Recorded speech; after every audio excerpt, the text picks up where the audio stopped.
안녕하십니까. 다음에 한PD입니다. 잘 지내셨습니까? 오늘 저 출근하면서요. 오늘 이제 휴일인데 그냥 사무실에 잡일 좀 처리하러 나왔습니다. 근데 저희 사무실에 있는 건물 1층 이렇게 들어오는 입구에 보니까 그 현수막으로 이렇게 간판들을 달아놨는데 고양이 카페 이런 게 이 건물에 있더라고요. 저는 사무실이 11층인데요. 맨날 뭐 엘리베이터 타고 오르락내리락 해가지고 보니까 3층인가? 예, 그 고양이 카페가 있대요. 그 고양이 카페라는 게 아마 고양이들을 여러 마리 이렇게 풀어놓고 거기서 뭐 차도 마시고 사람들 만나서 뭐 얘기도 하고 뭐 이러는 데겠죠. 그 고양이 카페라는 게 그러니까 고양이들을 좋아하는 사람들이 물론 가지 않겠습니까?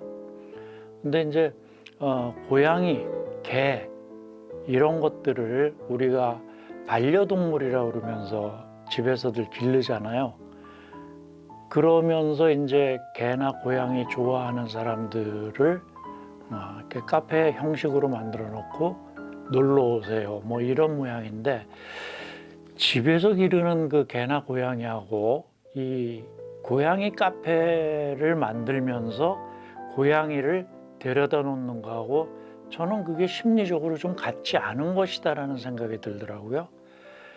고양이 카페라는 데는 고양이를 물론 좋아하는 사람들이 가겠지만 고양이를 반려동물이 아니고 애완동물로 생각하는 그런 개념을 가진 게 아닌가 그런 생각이 들어요. 그러면서 이제 광고할 때는 무슨 그 반려동물 어쩌고 저쩌고 뭐 이런 식으로 광고를 할 것 같아요. 그렇지 않습니까? 우리가 반려동물이라는 말을 쓰기 시작한 지가 얼마 안 됐어요. 그 전까지는 뭐 다 애완동물이라는 말을 썼었는데 집에서 그 기르는 짐승들을 보고 애완이라는 게 이렇게 사랑하고 이뻐해주고 이렇다는 의미잖아요. 그 사랑을 베풀어 준다. 나는 위에 있고 그 짐승들은 아래에 있는 아래 것들이어서 내 사랑을 베풀어 준다라는 개념이 있는 게 애완동물이고요. 반려동물이라는 거는 나랑 같은 입장에서 같이 사는 그게 반려동물이잖아요. 근데 이제 고양이 카페 이런 거는 절대로 반려동물 취급은 안 할 거라는 생각이 들어요. 글쎄, 반려동물을 기르는 마음을 갖고 있는 사람들이 물론 뭐 애완 카페에도 가긴 할 텐데 이런 거는 일종의 그 반려인들의 마음을 이용해서 장사에 활용하는 게 아닌가 그런 생각이 들어서 좀 씁쓸한 생각이 듭니다. 제가 어렸을 때 국민학교 때 5, 6학년 때쯤 됐었는데요. 저희 집에도 고양이를 기른 적이 있었어요. 저희 어머님이, 저는 고향이 부산인데요. 어머님이 이제 마산은 부산서 그렇게 멀지 않거든요. 마산에 친척분이 사셔서 거기를 갔다가 그 고양이를 한 마리 얻어오신 거예요. 버스에 이제 이렇게 타가지고 고양이를 데리고 뭐 주머니 같은 데 넣어서 데리고 오셨으리라고 생각을 합니다. 지금 생각을 하면. 그 고양이를 길렀어요. 길렀는데 얘가 새끼를 낳고 그 새끼가 또 새끼를 낳고 이러다 보니까 어느 해인가는 애미 고양이 3마리가 2, 3일 간격으로 새끼를 같이 놓은 거예요.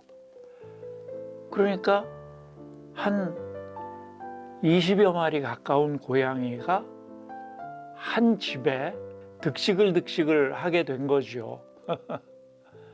그 이제 그놈들을 먹이는 것도 참 큰 문제예요. 그래서 아예 집에 그 조그만 그 골방 같은 방이 하나 있었는데 그 방을 아예 고양이들한테 다 내줘버리고 그리고 제가 이제 그때 중학교 입학시험에 실패를 해서 재수를 하고 있을 텐데 1년 동안 집에서 이제 한 20분 정도 걸어가면 시장이 있어요. 그 시장을 다니면서 그 생선 장수 아주머니들이 생선을 팔면 이렇게 대가리를 치고 뭐 이래서 대가리들을 버리는 게 있거든요. 생선 대가리들. 그걸 얻어와서 끓여서 얘네들을 1년 동안 제가 먹인 기억이 나요. 물론 그 당시에는 이렇게 개나 고양이를 사고 팔고 이러는 게 그렇게 흔치 않아서 동네 사람들한테 이렇게 나눠주기도 하고, 나중에는 한 20여 마리 됐던 고양이들이 한 서너 마리, 그렇게 줄어들었던 걸로 기억을 합니다. 그래서 어렸을 때 집에 고양이가 끊이질 않았어요. 물론 이제 그 녀석들을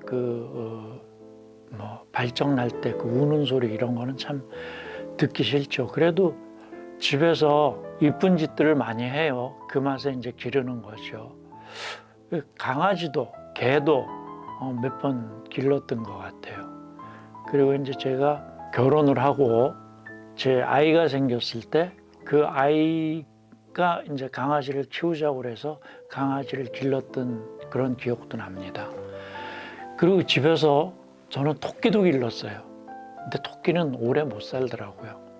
한 1년 남짓 살다가 토끼는 이제 하늘나라 가버렸는데, 저는 지금은 이제 반려동물을 누가 기르겠다고 그러면 기르지 말라고 그래요. 기를 때는 참 좋은데, 정말 정을 나누고 이게 좋은데, 하늘나라 갈 때, 그때 이 정 주었던 게 끊어지는 그 생각을 하면 너무 끔찍해요. 그래서 반려동물을 기르겠다는 사람들 보면 가능하면 기르지 말라고 그렇게 얘기를 합니다. 근데 이제 반려동물을 기르려고 하는 사람들은 어떤 이유냐 하면 대체로 외롭고 심심해서 그냥 간단하고 단순하게 이런 생각이 들어요. 근데 심심해서 이거는 좀 위험하고, 외롭고 그래서 반려동물을 길러야겠다라는 사람들은 좀 더 신중하게 생각해 봤으면 좋겠다. 왜냐하면 반려동물이라는 게 그래요. 그게 일단 생명이란 말이에요. 생명. 우리가 돌봐줘야 되는 생명이에요. 왜냐하면 인간보다 일단 못한 환경에서 자라야 되니까. 그러면 어떤 면에서는 인간보다 더 정을 많이 쏟고 더 정성을 많이 들이고 해야 되는 거예요. 차라리 반려인을 한번 생각을 해봅시다. 우리가 이제 배우자, 부부들이 서로 반려라고 그러잖아요. 반려인이죠. 그러면 반려인이라는 거는 미혼하고나 같이 사는 거예요. 혼자 사는 게 외롭고 쓸쓸하고, 그래서 결혼들을 하고 애도 낳고 지지고 볶고 쌈박질하면서 그러면서 사는 거 아닙니까? 그런데 대체로 이제 혼자 사는 사람들이 반려동물을 기르겠다 이러면 외롭고 심심해서 그렇다는 거거든요. 심심하다라는 이유만으로는 반려동물을 길러서는 안 된다라는 생각이 듭니다. 왜냐하면 안 심심하고 바쁠 때는 걔 내팽개칠 거 아니에요. 안 그래도 요즘 무슨 반려동물들 학대하고 길에다 버리고 이런 뉴스들이 심심찮게 나오지 않습니까? 하기야 사람도 모시던 부모, 자기가 기르던 자식 이런 것도 막 폐륜적인 행위를 갖다 내버리고 목숨도 이렇게, 그런 끔찍한 일들도 없지는 않죠, 요즘 세상에. 그런데 이제 반려동물을 기르려고 하면 차라리 반려인에 대해서 한번 생각해 보는 게 차라리 낫다. 왜냐하면 사람은요, 그나마 내가 좀 못 챙겨주더라도 스스로 챙길 줄 알죠. 의사소통은 되니까. 그게 차라리 낫지 않을까? 꼭 부부의 연을 맺지 않더라도 반려인이라는 개념을 가지고 사람을 사귀어보는 것, 그게 차라리 나을 것 같아요. 근데 이제 고양이도 그렇고 개도 그렇고 이렇게 집안에서, 물론 식구들이 여러 사람 있는 사람, 집에 늘 사람이 있을 때는 길러도 괜찮겠습니다만, 그러나 아무리 반려라고 하더라도 동물은 그 귀여워서 기르는 거죠. 무슨 그 전생에 내가 업이 쌓여서 그 업을 갚으려고 그렇게 반려동물을 기르는 분은 없으실 거예요, 아마. 근데 정말 사람보다 더 많은 정성이 들어가야 되고, 저는 이제는 반려동물을 기르지를 못하겠더라고요. 그런 거 생각해 보면. 그리고 특히 아까도 말씀드렸습니다만 그 하늘나라로 갈 때 정 띄는 거, 그거 너무 끔찍해요. 그래서 가능하면 뭐 사람도 반려인 이러면 더 큰 아픔이 있겠죠. 그러나 더 큰 아픔 대신에 더 큰 위안을 얻을 수가 있으리라고 생각을 해요. 반려라는 건 그런 거죠. 내가 위안을 얻고 기쁨을 얻는 만큼 상대방의 슬픔, 아픔, 그걸 내가 받아들여 줄 수 있어야 돼요. 그래야지 내 슬픔, 내 외로움, 뭐 이런 거를 상대방한테 위로해 달라고 얘기를 하고 서로 그게 위로하는 거 아닙니까? 근데 그것을 반려동물을 대상으로 한다면 아무래도 사람보다는 좀 못하지 않나 그런 생각이 든다고요. 그리고 이제 조금만 있으면 또 복날이잖아요. 그 게, 멍멍탕 드시는 분들 많을 텐데 뭐 외국 사람들은 우리나라 이 멍멍탕 먹는 문화를 아주 못마땅해 하고 미개인이라고 그러고 그런다고들 그래요. 근데 뭐 어떡합니까 이게 풍습인데. 예. 프랑스 사람들도 무슨 달팽이 같은 거 먹잖아요. 달팽이는 의식이 없는 거라서 먹어도 되고 뭐 개들은 의식이 있어서 먹어도 안 되고 이런 논리일까요? 그러나 사람이라는 게 잡식성 짐승이고 다른 짐승의 고기를 먹을 수밖에 없는 그런 입장이라면 먹을 짐승의 고기가 부족했던 시절에 멍멍이들을 길러서 먹고 뭐 이랬던 게 풍습으로 굳어진 것인데 어쩌겠습니까? 풍습이라는 거를 뭐 바꾸기도 힘들고. 예. 근데 예전에 비해서는 안 먹는 분들이 많이 늘어나신 것 같아요. 저도 못 먹습니다만 저런 얘기를 제가 들었어요. 개를 뜻하는 한자어에 개 견자가 있고 또 그 개 구자가 있어요. 근데 구자가 붙은 개들은 먹는 식용개를 얘기할 때 구자를 쓰는 것이고 같이 기르는 개, 먹지 않고 같이 살려고 기르는 개는 견자를 붙이는 거다. 그런 얘기를 들었어요. 그게 뭐 학술적으로 또는 뭐 맞는 얘기인지 모르겠습니다만 아무튼 계속 우리가 황구, 백구, 흑구 뭐 이렇게 구자가 붙는 애들은 잡아먹는 거니까 괜찮다 이거죠. 모르겠습니다. 그 말이 맞는 말인지 잘 모르겠어요. 근데 이제 그 보신탕에 얽혀서 저도 추억이 하나 있는데요. 여러분들 소나기라는 아주 이쁜 소설을 쓰신 황순원 선생님 아시죠?